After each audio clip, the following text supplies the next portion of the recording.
معراج کی رات. عظمت رسالت کا ایک اور بہت اہم پیغام. معراج کے حوالے سے ایک جملہ کہہ دوں کیونکہ آج شب معراج بھی منائی جاتی ہے. برادران اہل سنت کے ہاں تو طے شدہ بات. اب یہاں فرق اس لیے ہو گیا کہ برادران اہل سنت کے ہاں معراج صرف ایک بار ہوئی ہے اور ہماری روایتوں میں رسول کو کئی مرتبہ معراج ہوئی. ایک روایت میں تو 52 کا عدد ہے. آپ حضرات عمرے یا حج پر اگر گئے ہیں تو آپ کو معلوم ہوگا کہ وہاں بہت زیادہ ریکمنڈیشن ہے کہ اپنے اسٹے میں 52 طواف آپ کریں. یہ 52 کے عدد کی بھی ایک اہمیت ہے. انگریزی سال میں تو ویک بھی 52 ہے, اس سے ایک مناسب ہے. 52 مرتبہ پیغمبر کو معراج ہوئی. لیکن اگر 52 کے فیگر پر ہم یقین نہ بھی کریں تو یہ تو طے شدہ بات ہے کہ کئی بار معراج ہوئی. اور جب کئی بار معراج ہوئی ہے تو ہر بار الگ تاریخ تھی. تو وہ روایت بھی صحیح ہے کہ معراج رمضان میں, وہ روایت بھی صحیح ہے کہ معراج ربیع الاول میں, وہ روایت بھی صحیح ہے کہ معراج 27 رجب کو ہے. وہ اچھا, اور پھر وہ جو ایک اختلاف ہے معراج کہاں سے ہوئی. بعض کتابوں میں ہے کہ خانہ کعبہ سے ہوئی, بعض کتابوں میں ہے کہ ام ہانی کے گھر سے ہوئی, بعض کتابوں میں اس شیب ابی طالب سے ہوئی جہاں کے مصائب کل کے مجلس کے آخر میں آئے تھے. وہ بھی صحیح ہے. اگر کئی بار معراج ہوئی ہے تو ایک بار یہاں سے, ایک بار یہاں سے, ایک بار یہاں سے, ایک بار یہاں سے. البتہ جو سب سے مشہور اور سب سے اہم معراج جس کو آج برادران اہل سنت مناتے ہیں, اس کو میں نے سب سے اہم معراج کیوں کہا, کیونکہ اس کا آج کی اصل تاریخ سے ایک ربط بن رہا. قرآن کریم اس معراج کے لیے کہہ رہا ہے سبحان الذی اسرا بعبدہ لیلا من المسجد الحرام الی المسجد الاقصی الذی بارکنا حولہ لنوریہ. ریزن بتا رہا ہے معراج کیوں ہوئی. آخری معراج, سب سے اہم معراج. پاک ہے وہ ذات جو اپنے بندے کو مسجد الحرام سے مسجد اقصی لے گئے. یہ مسجد اقصی نہیں جو یہاں بیت المقدس یا مقدس کہلاتی ہے, نہیں, آسمان, آخری آسمان کی آخری مسجد. قرآن نے اس کے بعد ایک لفظ کا کیوں لے کے گئے, لے تو رہی ہو. ہم اس کو دکھانا چاہتے تھے من آیاتنا, اپنی نشانی. اور یہیں پر مولا کی حدیث آئی انا آیت اللہ الکبریٰ, اللہ کی سب سے بڑی نشانی تو میں ہوں جو معراج کی رات رسول کو دکھائی گئی.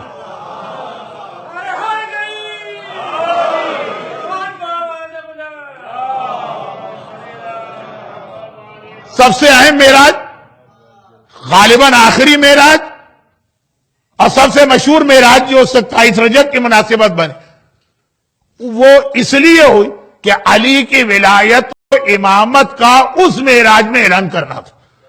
اور پھر یہ ایک بالکل الگ موضوع ہے جو کل میں نے کہا کہ 150 تقریریں کی. معراج کی رات اللہ کے رسول کو آخری زمانے کی نشانیاں بھی بتائی گئی تھیں کہ جب آخری امام آئے گا تو کیا نشانیاں ہیں, تو بالکل ایک الگ موضوع ہے. لیکن معراج تو کئی ہوئی ہیں, مبس صرف ایک, وہ آج آدم کی خلقت سے پہلے نبی حکم نہیں ہے اپنی نبوت کو بتانے کا. وہ حکم آج رات کو میرا 27 رجب. اور اس سے پہلے کہ میں اپنے اصل موضوع پہ آؤں, ایک ضمنی بات یہ بھی عرض کر دوں کہ بس آج ہی کی رات توہین رسالت کا ایک آرگنائز طریقہ شروع ہوا, ایک آرگنائز پلاننگ کے ساتھ. اور آج ہی کی رات دشمنان اسلام کو ایک ٹول دیا گیا یہ بتانے کے لیے کہ پیغمبر جھوٹے ہیں. اس سے پہلے بھی ایک واقعہ پیش آیا تھا, صرف ایک, آج کی رات. کیوں؟ کیونکہ آج کی رات کے لیے جو مسلمانوں کے پاس روایت ہے وہ یہی تو ہے نا کہ جبرائیل آئے اور کہا پڑھ, تو پیغمبر نے کہا تم ہو کون, اتنا ڈر گئے کہ مرنے لگے. اور پڑھوں تو میں کیا پڑھوں. جبرائیل نے سینے سے لگا کے ایسا حگ کیا کہ پیغمبر کہہ رہے ہیں اظن ان یموت, کہ مجھے لگا کہ میری موت آنے والی ہے آج کی رات. اب پھر جبرائیل نے مجھے اسی غار حرا میں بھی گیا, آپ بھی گئے, اور بھی مومنین گئے, غار حرا پیغمبر, یہ صحیح بخاری کی روایت ہے. صحیح بخاری اسے کہتے ہیں کہ بقول عام مسلمانوں کے الصحیح الکتب بعد کتاب الباری, الصحیح بخاری کے کتاب باری کے بعد یہ سب سے صحیح کتاب, قرآن کے بعد کوئی حدیث اس کی غلط نہیں. تو اسی میں تو یہ حدیث ہے کہ دنیا کا پہلا بائی پاس کا آپریشن غار ہرا میں ہوا ہے. سرجن کا نام تھا جبرائیل, پیشنٹ کا نام تھا محمد عربی.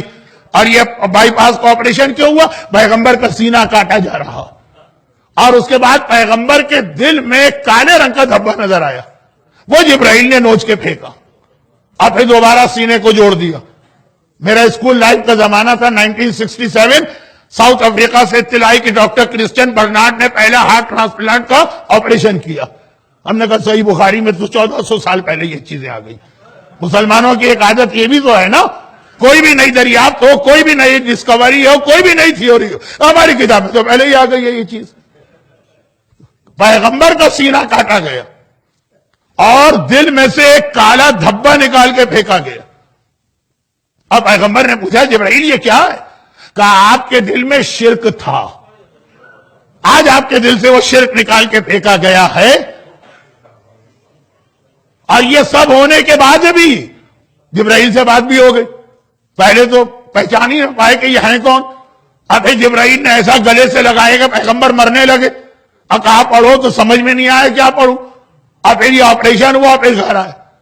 اور گھر آنے کے بعد خدیجہ طاہرہ سے کہا کہ مجھے چادر اڑاؤ, مجھے ڈر لگ رہا.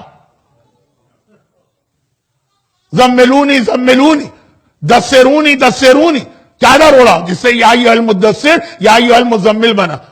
اب وہ لے کے گئی اپنے بھائی فرسٹ کزن ورقہ بن نوفل, وہ ایک عیسائی عالم بہت مشہور, ہم نے تو اسکول کی کتابوں میں یہ واقعہ پڑھا, اور کہا کہ بھئی آپ کو مبارک ہو, آپ تو نبی ہیں. یہ تو وہ فرشتہ ہے جو موسیٰ اور عیسیٰ پہ آیا. اورینٹیلسٹ کرسچن, دشمن اسلام کرسچن, ہر کرسچن کو تھوڑی دشمن اسلام ہے. انہوں نے اپنی کتابوں میں لکھا کہ محمد کہا کہ نبی تھے, تو ایک عیسائی نے ان کو یہ برین واش کیا اور یہ بتایا کہ تم نبی ہو. جو رسول پر ایک اعتراض ہے کہ ان کے پاس رسالت نہیں ہے, عیسائی علماء کی سنی سنائی باتوں کو بیان کرتے ہیں. صرف ایک واقعہ اس سے پہلے, رسول جب 12 سال کے تھے اور بصرہ گئے تھے, بصرہ نہیں بصرہ, بصرہ شام کا شہر ہے. شام آج کل دشمنان اہل بیت کا مرکز بنا دیا گیا ہے, اور ارادے بھی ایسے ہیں شام کے حوالے سے. کوئی ہڈن ایجنڈا نہیں ہے کہ زینبیہ کو تباہ کرنا ہے کیونکہ وہ شرک کا مرکز. یہ کھلا کھلا ہے. خدا ان روزوں کی بھی حفاظت کرے اور وہاں رہنے والے صاحبان ایمان کی بھی. بصرہ, وہاں پہ ایک عیسائی پادری نے پیغمبر کو دیکھا اور کہا کہ یہ تو نبی بننے والا. صرف ایک واقعہ ہے. اس کے بعد توہین رسالت کے سارے واقعات آج کی رات سے شروع ہوئے. جو عظمت رسالت کی اہم ترین رات ہے, جو پیغمبر کی شخصیت کی کائنات کے اندر فضیلت کی اہم ترین رات ہے, مسلمانوں نے اسی کو پیغمبر کی توہین کی رات بنا دیا. نہ یہ پتا تھا کہ نبوت کیا ہے, نہ یہ پتا تھا کہ قرآن کیا ہے, نہ یہ معلوم تھا کہ جبرائیل کون ہے. دل شرک سے بھرا ہوا تھا, اور ایک عیسائی نے آ کر کہا کہ آپ نبی. اس کے برعکس ہمارے یہاں جو روایتیں, میں ساری روایتیں پڑھ بھی نہیں رہا ہوں اس لیے کہ وقت ویسے ہی آج اعمال کی وجہ سے ذرا کم وقت ہوا, اور پھر مزید میں نے اتنی لمبی تمہید باندھی. ہمارے یہاں کیا روایت کہ بھئی آج کی رات کی ہسٹری کیا. اللہ کے رسول جب ان کی ایج 35 سال کی ہوئی, 35, تو اکثر غار ہرا میں آ کے عبادت کرتے ہیں. آج کل مسلمانوں میں بھی بلکہ مومنوں میں بھی ایک سلسلہ شروع ہوا ہے, غالباً اس کو انگلش میں میڈیشن کہتے ہیں, مراقبہ. جاؤ جا کے پہاڑ کے غار میں اکیلے اور تنہا بیٹھ جاؤ, اور اس کو غار ہرا سے ملاتے ہیں, جبکہ قطعاً غلط. وہ پھر ایک الگ موضوع ہے. لیکن پیغمبر بہرحال جانے لگے, اور اس دوران خدیجہ طاہرہ بھی آتی ہیں اور مولا کائنات بھی آتے ہیں. بلکہ ایک جملہ میں اپنی طرف سے حدیث نما بنا کے پیش کر دوں, اگر آپ کو ٹائم مل جائے. اعمال تو آپ کو جو بتائے, کچھ کروائے گئے, کچھ بتائے گئے. کل کا دن یا آج کی رات نہج البلاغہ کا خطبہ نمبر 191, بہت لمبا خطبہ ہے, تو اس کا جو لاسٹ پورشن ہے وہ آپ پڑھ لیجئے گا, خطبہ قاصعہ.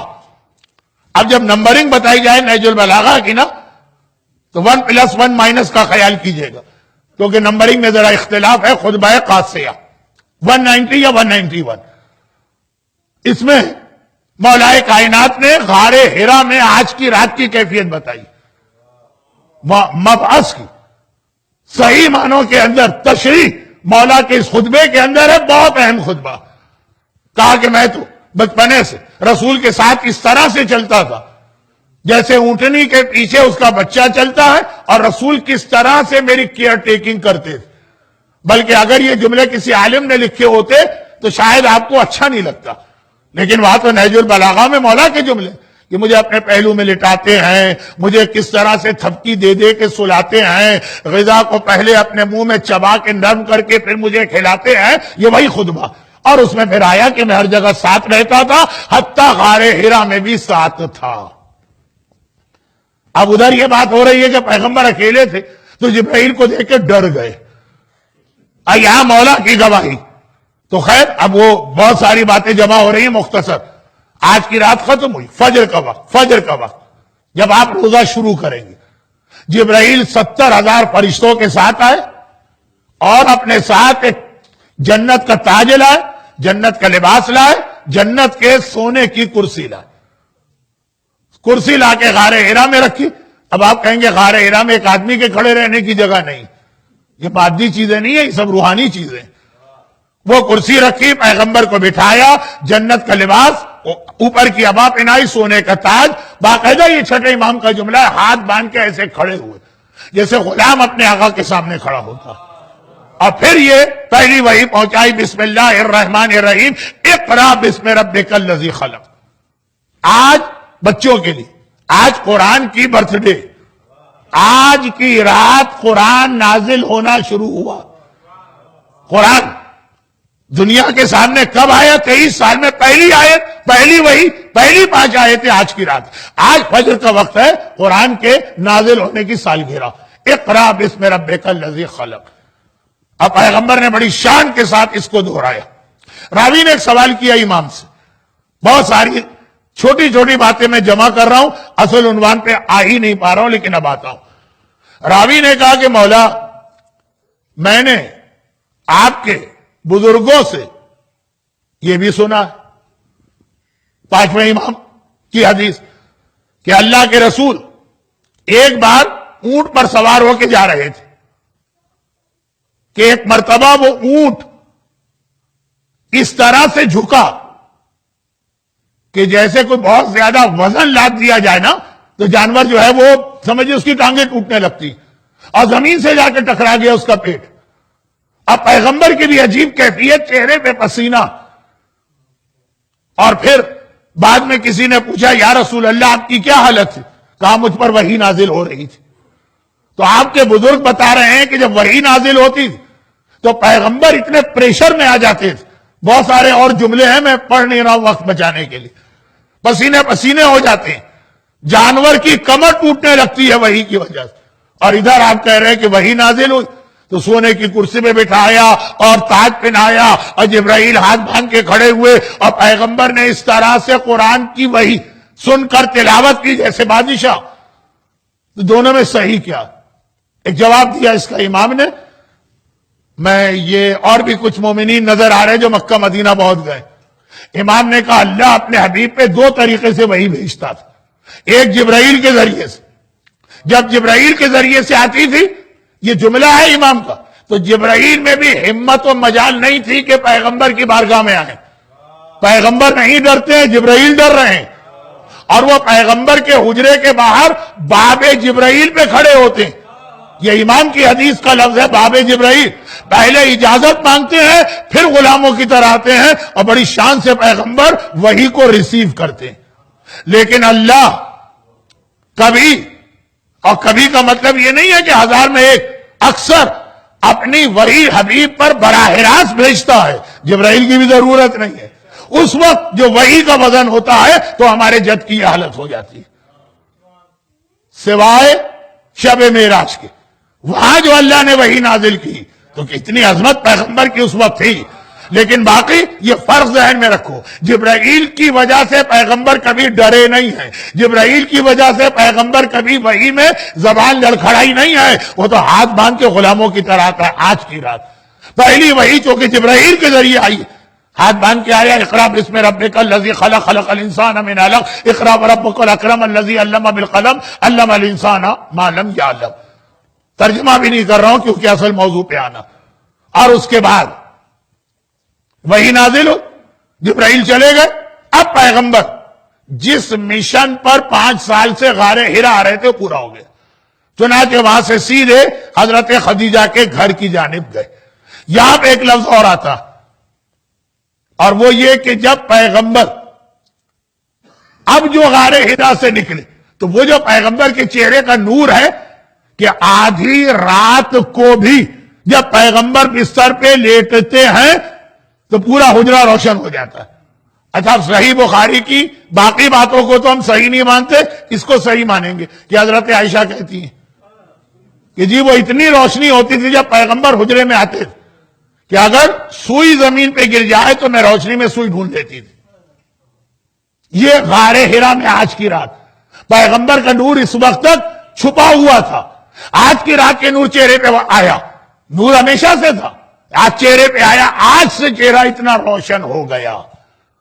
تو میرا ایک سوال اکثر ہوتا ہے مجلسوں میں، ہمارے بزرگ علماء، مولانا آج تک اردو ممبر کا سب سے بڑا خطیب شمس العلماء مولانا صفت حسن صاحب کا سوال ہوتا تھا۔ ان کا سوال یہ تھا کہ اگر یہ بات کہ حضرت عائشہ سوئی کو ڈھونڈ لیتی ہیں، پرانے زمانے کا اندھیرا جب لائٹ وائٹ کچھ نہیں تھی، اتنا روشن چہرہ تو ہر ایک کو معلوم ہوگا، تو یہ روشنی کب سے آئی؟ یا تو ولادت سے آئی ہوگی یا رسالت کے اعلان سے آئی ہوگی۔ تو رسالت کے اعلان سے آئی۔ شب ہجرت جب مولا بستر رسول پہ لیٹے ہیں تو کافروں کو یہ احساس کیوں نہیں ہو رہا کہ یہ تو رسول نہیں لگ رہا، یہ تو کوئی اور ہے؟ رسول کے چہرے پہ تو نور ہوتا ہے، اس کا مطلب یہ ہے علی کے چہرے سے بھی وہی نور ظاہر ہو رہا تھا۔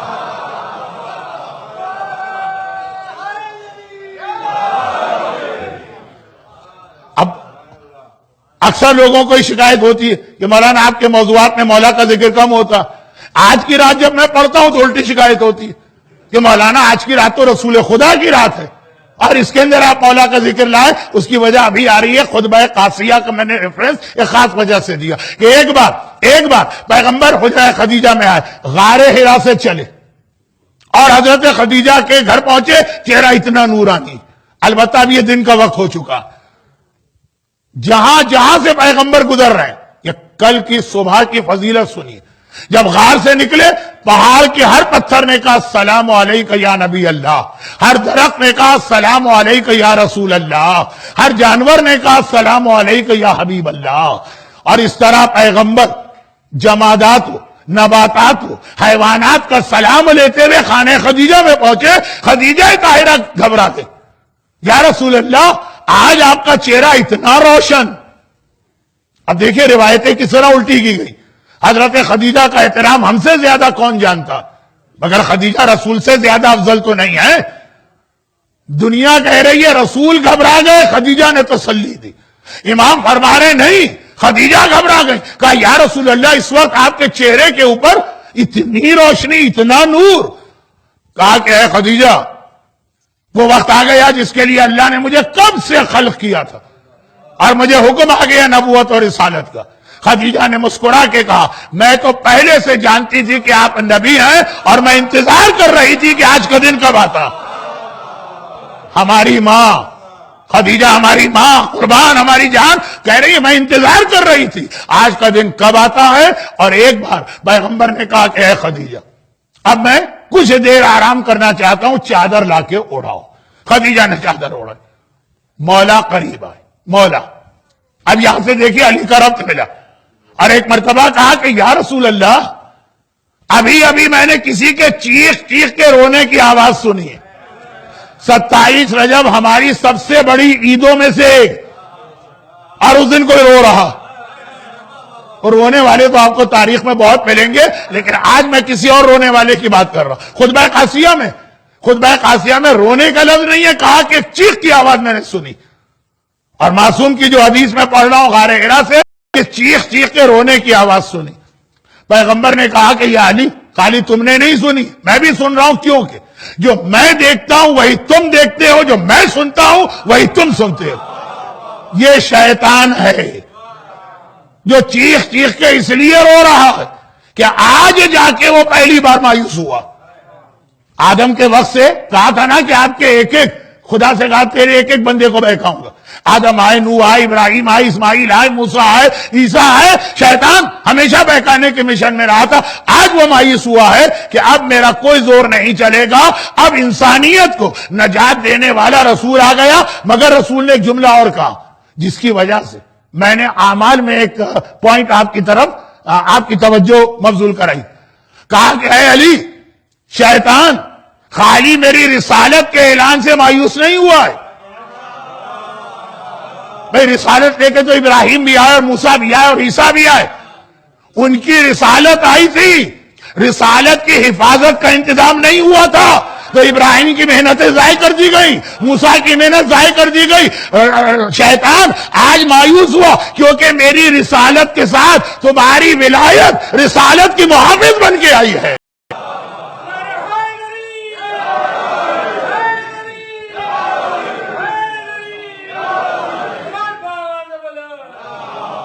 ستائیس رجب اعلان رسالت کی بھی تاریخ ہے اور ولایت محافظ رسالت ہے، اس کی بھی تاریخ ہے. کہ اب شیطان کو یقین کہ ابراہیم و موسیٰ اور عیسیٰ کی رسالت کو ان کے بعد تباہ کیا جا سکتا ہے، میری رسالت تباہ نہیں ہوگی کیونکہ اس کا محافظ رہے گا.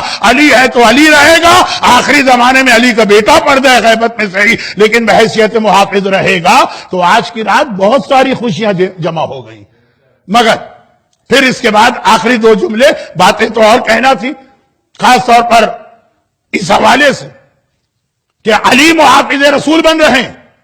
اور جیسا میں نے کل کہا کہ یہ رسول کو، یہ علی کو اپنے باپ ابو طالب کی میراث ملی. دیکھیں قرآن نے ایک اعلان کیا، وما کنت متخذ المضلین عضدا. یہ قرآن کی آیت ہے.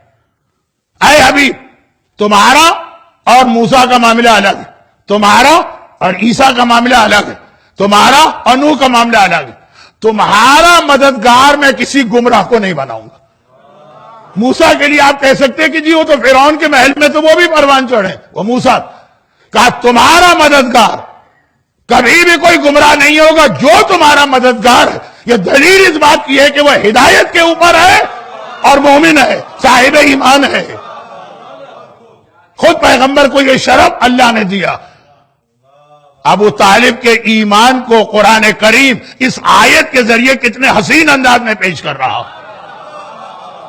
وَتَقَلُّبُكَ فِي السَّاجِدِينَ، یہ بھی قرآن کی آیت ہے. اے حبیب، تمہارا نور جو آدم سے یہاں تک آیا صرف سجدہ کرنے والی کی پیشانیوں سے گزرا ہے، کسی بھی کافر و مشرک و بے دین کی پیشانی سے نہیں گزرا. ایک ایک چیز کی مجھے وضاحت کرنا تھی لیکن اب وقت بھی دیکھ رہا ہوں اور جو میرا اصل موضوع ہے. لیکن علی آج ہی 27 رجب کو ہی محافظ رسول بنے. یہ خطبہ قاسیہ کا آخری پورشن دیکھ لیجئے گا، واقعا آپ کو ترجمہ پڑھنے میں بھی ایک مزہ آئے گا. 27 رجب کا منظر آپ کے سامنے آئے گا. مگر پہلی مجلس میں نے اپنا تعارف کرایا تھا کہ میں مولانا اگر مگر اور لیکن، مگر یہیں سے ہماری اور آپ کی ایک ذمہ داری بھی شروع ہو گئی. پیغمبر آئے، آج پہلا دن اتنی بڑی خوشی ملی، نبوت کے اعلان آئے کہ اب اپنی نبوت ڈکلیئر کر سکتے ہو. اب آج تو پیغمبر کو خوشی منانے دو نہیں. جیسے ہی بستر پہ لیٹے چادر اوڑھ کر فوراً قرآن کا سورہ نمبر 74 نازل ہوا، یعنی اس کی شروع کی آیت، یا ایھا المدثر، اے چادر اوڑھنے والے. نبوت کا مطلب یہ نہیں ہے کہ چادر اوڑھ کے آرام کرو، قیام کرو، کھڑے ہو جاؤ، فانذر، اور دنیا والوں کو ڈرانا شروع کرو. یہ خالی میں نہیں ڈراتا ہوں، قرآن کریم پیغمبر کو پہلا جو حکم دے رہا، کھڑے ہو جاؤ، فانذر، لوگوں کو ڈراؤ، وربک فکبر، اور اپنے رب کی بڑائی بیان کرو. لیکن یہ ٹرانسلیشن غلط ہے. اپنے رب کو بڑا بناؤ تو رب تو ہے ہی بڑا، کہا رب کو بڑا بناؤ، یہی ہم بھول گئے. اللہ اکبر کہتے ہیں. اللہ اکبر کا مطلب کیا؟ اللہ کو بڑا سمجھیے. جب اللہ کو بڑا سمجھیں گے کہیں پہ آپ دین خدا کے بارے میں کمپرومائز نہیں کریں گے. ہمارے یہاں کتنے کمپرومائز ہوتے ہیں جی. بیوی نہیں مان رہی, شوہر نہیں مان رہا, دوست نہیں مان رہا, خاندان والے نہیں مان رہے, کمیونٹی والے نہیں مان رہے. ہزاروں حرام تو ہم اسی نام پہ کرتے ہیں. بھئی آپ نمازی پرہیزگار, میرے سرکل میں تو ایسے ہی لوگ آتے ہیں. آپ کے یہاں جو یہ بیٹی کی شادی ہوئی ہے, کیا طوفان بدتمیزی تھا. کیا کرے مولانا, گھر کی عورتیں نہیں مان رہی, بچے کی برتھ ڈے پارٹی اور بھی بہت ساری چیزیں, کیونکہ اگر مثالیں دوں گا تو آپ کی توہین ہے. آپ سمجھ رہے میری بات؟ کہا لوگوں کو بتاؤ, رب کو بڑا بناؤ, یعنی بتاؤ لوگوں کو کہ اللہ سب سے بڑا ہے. اللہ کے ساتھ کسی اور کو کمپرومائز تو ہو ہی نہیں سکتا. باقی باتیں کل ہوں گی. اب ایک مختصر بات. پہلا دن خوشی کا دن, خالی رسالت نہیں امامت بھی آج کے دن آئی ہے. اور اس دن بھی کہا گیا فوراً اپنی ذمہ داری شروع کرو. عید کا دن خوشی کا دن ہے. غالباً دنیا میں سب سے زیادہ عید کے دن فجر کی نماز قضا ہوتی ہے, اور وہ بھی اتنی بے حیائی کے ساتھ, اتنی بے حیائی کے ساتھ نمازیں فجر کی اور بھی قضا ہو جاتی ہوں گی. پبلک کے سامنے بتایا جاتا ہے عید کی نماز میں لوگ آتے ہیں, آدھا مجمع فجر کی قضا پڑھ رہا ہوتا